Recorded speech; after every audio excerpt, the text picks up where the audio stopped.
what I'd quickly like to do is show you the diagnostic mode that I've built into the sequencer. If we press the shift key and power on the unit and in diagnostic mode. This is handy if for some reason something fails to work, it just suddenly stops working, or maybe the code isn't working right.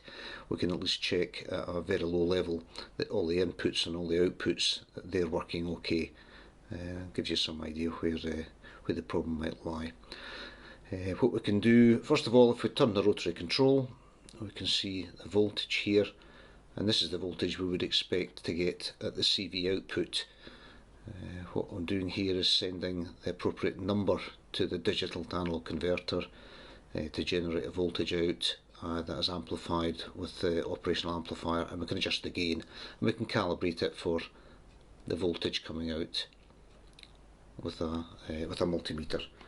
The other thing we can do when we know that's okay, if we put in a patch lead to the CV in, we can now see that the CV input is receiving a value, so it's again an indication that we're getting something out and we're also getting something in.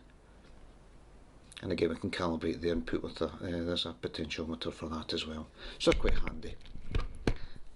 The other thing we can do, if we push the rotary control, we're setting the gate and the clock outputs high every time we push it. What we can do is can make up a small gizmo, which is just a jack plug, two LEDs, two diodes and the resistor. The red LED is for positive voltages and the yellow LED is for negative voltages, so we can check bipolar outputs on any of the modules.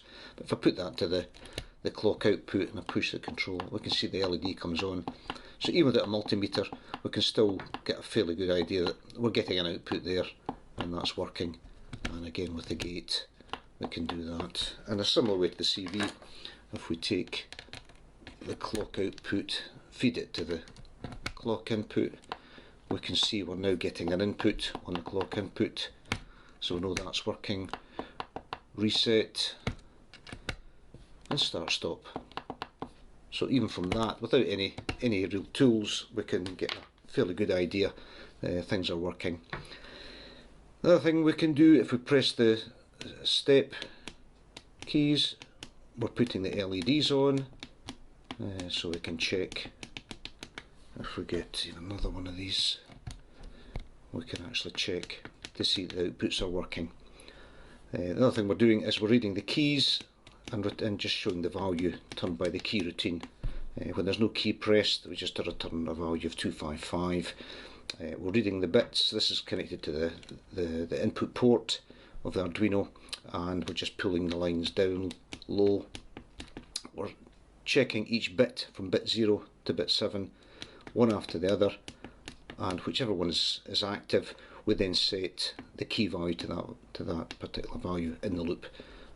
So that way, if key 1's pressed, and if we press a second key, it just ignores the first key. So we always get one key returned, one key value. No matter how many keys are pressed, we only get one key value returned. If there's a key pressed and we press and the shift key is pressed, we add 8 to that, which gives us 0 to 7, and then 8 to 15, and the start stop is 16. Again, just an indication that that's all working. And that's all there is to the diagnostic mode, but it does let you check all the inputs and outputs if for some reason something's not working, if a wire's come astray or something's damaged, or as I say, if your code's not working right, you can check at least at a low level to see what's working, what's not.